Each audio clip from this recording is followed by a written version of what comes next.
Believed my husband over my own son when he said my boy made a move on his stepsister. I kicked him out, blocked his number, and told everyone he was a predator. 3 years later, the truth came out. My husband was the one who hurt her, and my son spent those years living in his car. Now he won't even look at me. I, 45F, married my husband Victor, 47M, about 5 years ago. I have one son from my first marriage, Jasper, who was 18 when all of this happened, and Victor has a daughter, Tracy, who was 17 then. My first marriage ended when Jasper was around 8. His dad left, and it was just me and him for a long time.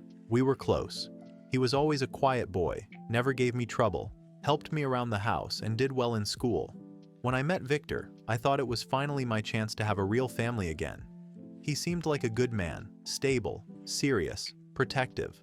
Tracy was polite and shy, and I thought Jasper and her would get along fine. The first few months after we moved in together went okay, but there was some tension. Victor would make little comments about how Jasper had an attitude, or that he needed to learn respect. Jasper was 18, had just graduated high school, and was still figuring things out, so yeah, he could be a bit mouthy sometimes, but never anything bad. Victor didn't like when Jasper would joke around with Tracy. He said it was inappropriate, which I thought was strange because they were just teasing like normal teens, but I brushed it off because I wanted to keep peace in the house. A few weeks later, Victor told me he didn't want Jasper hanging around Tracy too much. He said boys get ideas when girls are around. I told him that was ridiculous. Jasper wouldn't ever do something like that. But Victor was serious. He started getting short with Jasper at dinner, correcting him over small things, and once even said Jasper made Tracy uncomfortable because he was too friendly. I talked to Jasper about it, told him to give her space, and he just looked confused. He said he didn't know what Victor's problem was. Then one night, everything blew up.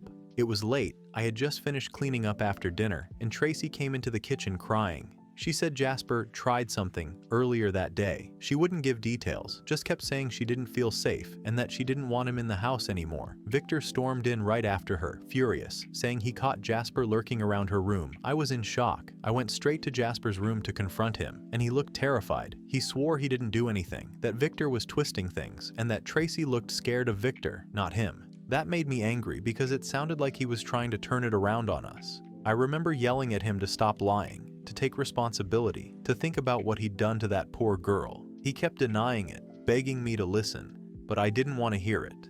In my mind, I had to protect Tracy. That was my duty as a mother. I told him to pack his things and leave. He tried to talk to me again, but I wouldn't even look at him. I called his father to tell him what happened and that Jasper needed to stay with him from now on. He left that night with just his backpack and some clothes. I blocked his number after he tried calling a few times. I couldn't stand hearing him cry on the phone. I told my family what happened, and of course, word got around fast. Everyone said I did the right thing, that I had to protect the girl. I told myself the same thing every day when I cried in the shower. I thought I was being strong, that I was doing what any good parent would do. The next few months were rough.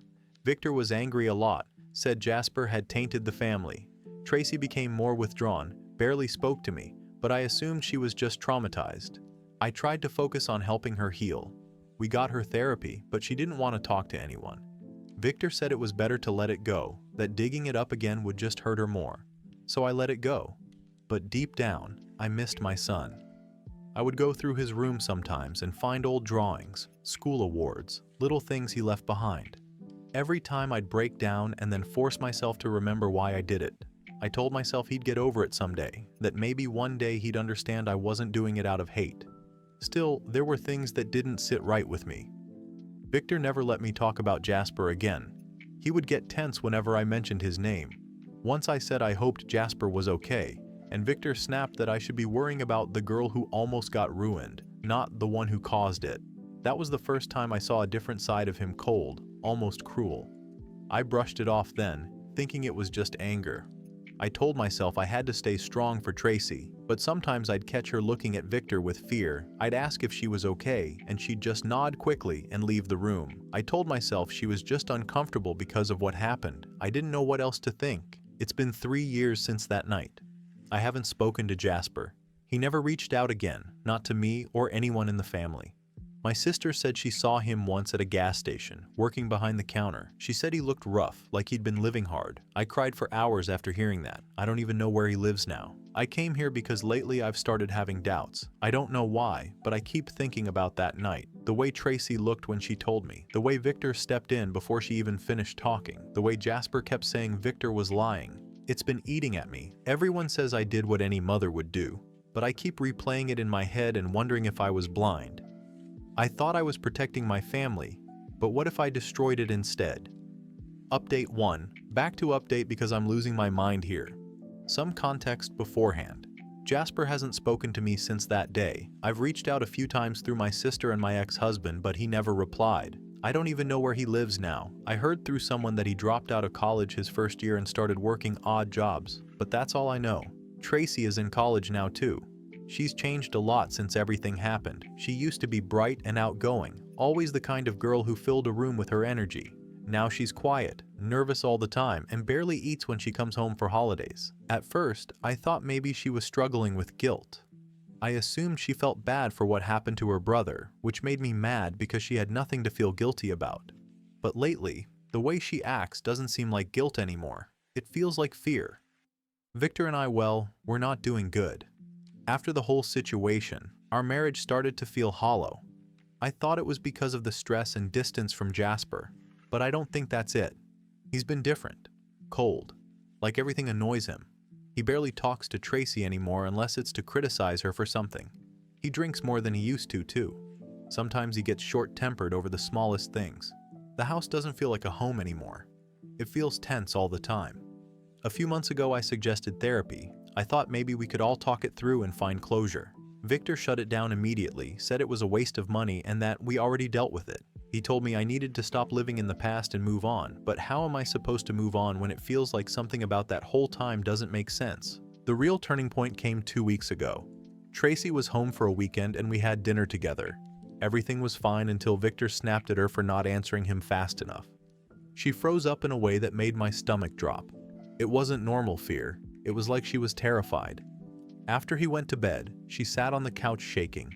I tried to comfort her, but she wouldn't let me touch her. She said she didn't feel safe here anymore. I didn't sleep that night. I just kept hearing those words in my head that she didn't feel safe.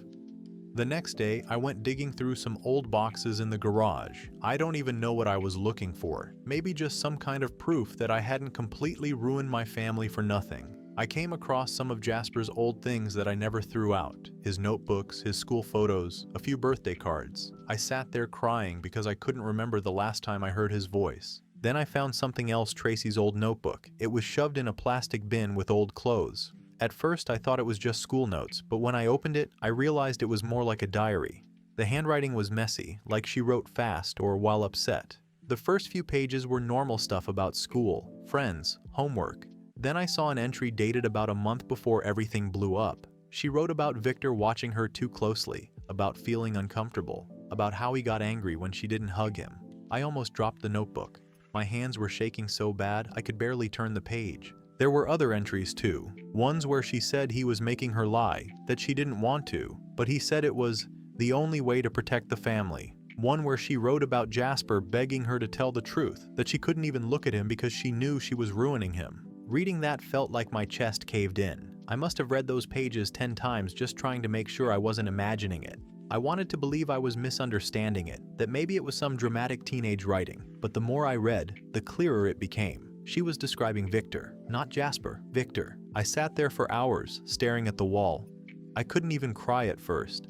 It felt like someone had ripped the ground out from under me.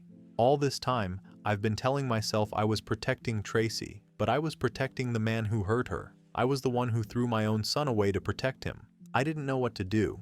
When Victor got home that night, I tried to act normal, but I could barely look at him. He kept asking why dinner wasn't ready and why I was acting weird. At one point, he looked straight at me and said I was starting to sound just like Jasper.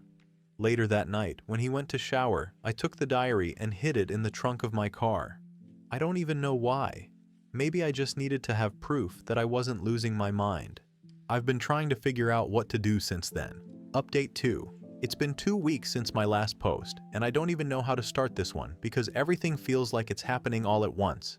Victor caught me reading Tracy's diary. I tried to act normal. I told him I found it while cleaning the closet, just to see how he'd react. He didn't yell or accuse me of anything, he just stared. He didn't say much after that, just nodded and walked off, but the rest of the night I could feel him watching me. Every time I moved around the house, he'd suddenly be there too. I didn't sleep at all. For a few days, I pretended like everything was fine. I cooked, cleaned, and tried to act like I hadn't just read my daughter's handwriting describing things that made me disgusted. I didn't want to push anything too fast because I was scared he'd find out what all I knew. But I also couldn't sit there and pretend either. Every time he touched me, even just putting his hand on my shoulder, my whole body tensed up. Then Tracy started acting off too. She'd barely come out of her room and jumped every time Victor came near her. I thought maybe she knew I found the diary and was scared about what would happen next. Then one night, I came home from work and she wasn't there. Her phone went straight to voicemail. Victor was sitting on the couch drinking, said she went to stay with a friend, but he wouldn't tell me which one. That's when something in me snapped. I got in my car and started calling everyone I could think of until one of her college friends answered and told me she showed up at their dorm late the night before, crying and saying she couldn't go home because he's acting weird again. I didn't ask who he was because I already knew. The next morning, I drove straight to the dorm to pick her up. She looked pale, exhausted, and just defeated. When she saw me, she didn't even say hi, just started crying. We sat in the car for a long time before she said she didn't feel safe around Victor anymore and that she was tired of pretending. I didn't push her to explain. I just told her we were going to figure it out. I dropped her off at my sister's house and told her to stay there. Then I went home. Victor was in the kitchen acting like nothing had happened. He asked where Tracy was, and I told him she was staying with family. He didn't like that answer. His tone changed. He said she was too emotional lately and that I shouldn't encourage it. That was the first time I realized how much control he thought he still had. Later that night, I packed a few bags quietly and kept my phone hidden in my pocket. I called the police from the car, told them I suspected Victor of hurting my daughter. I didn't know how much evidence they'd need, but I had the diary. That was enough to start. They told me to stay away from the house while they did a welfare check. It all blew up fast after that. The police came that evening and took statements. When they talked to Tracy at my sister's house, she broke down completely. Everything spilled out. She said Victor had been grooming her since she was 16, that he threatened to ruin her and Jasper if she ever told anyone. He made her lie about Jasper to cover up what he was doing. My chest hurt so bad, it felt like I was being crushed. She kept apologizing through sobs, saying she was sorry for lying and that she thought it would stop if she did what he said.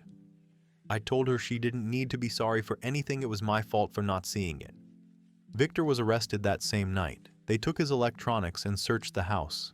I didn't go back there after that. I stayed with Tracy and my sister.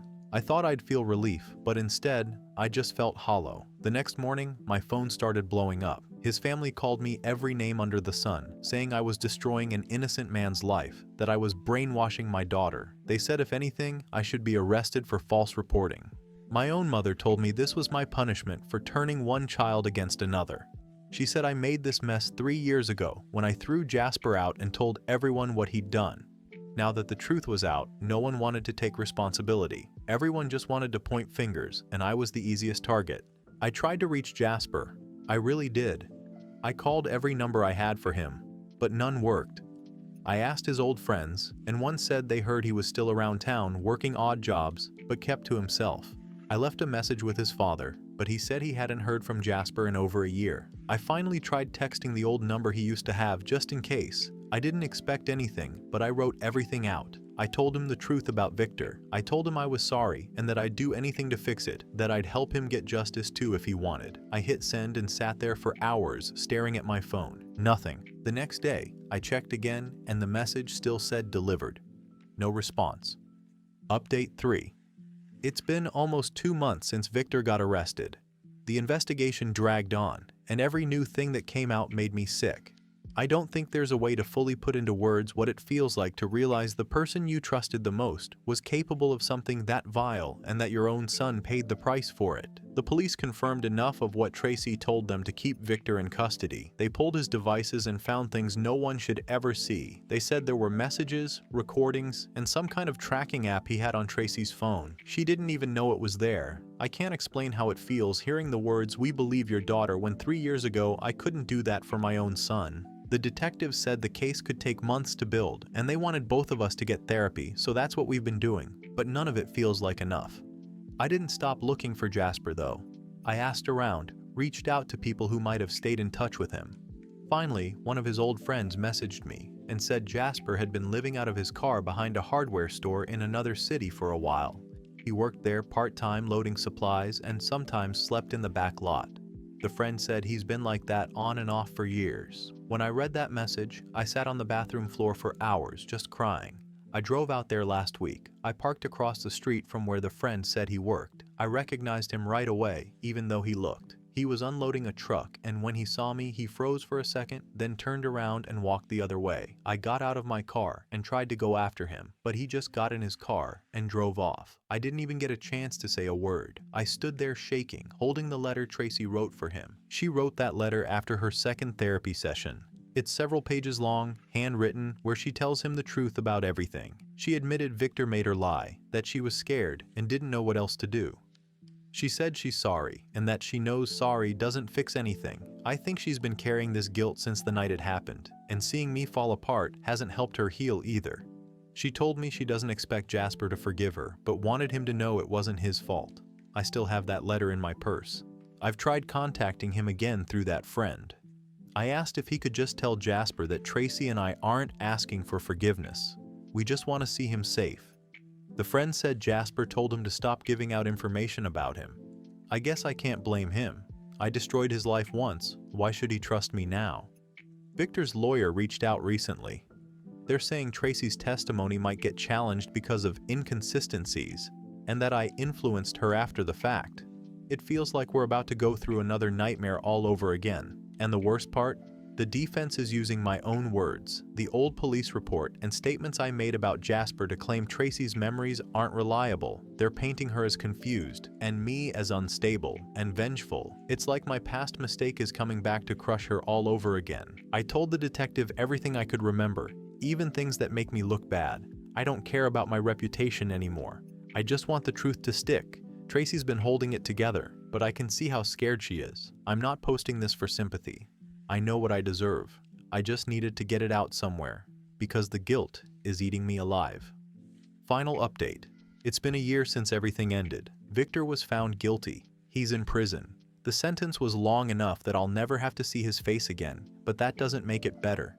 During the trial, his lawyer dragged everything out from those years, the report I filed against my own son, the family statements, even the text messages where I told people Jasper needed help.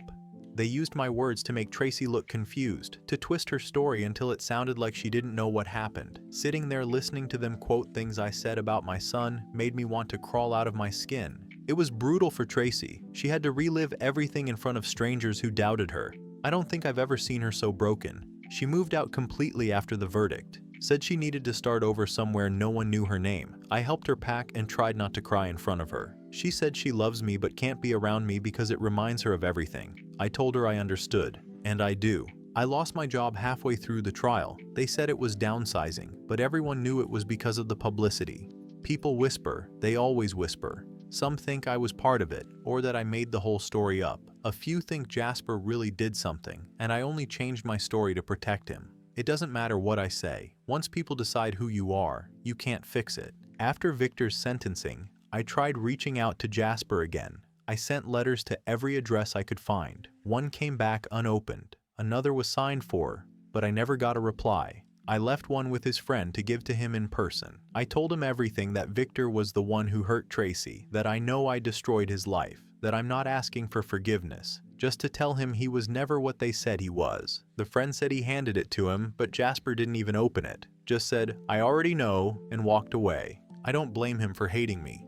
I think about what I would have done in his place. Not a day goes by that I don't wish I had just listened that night.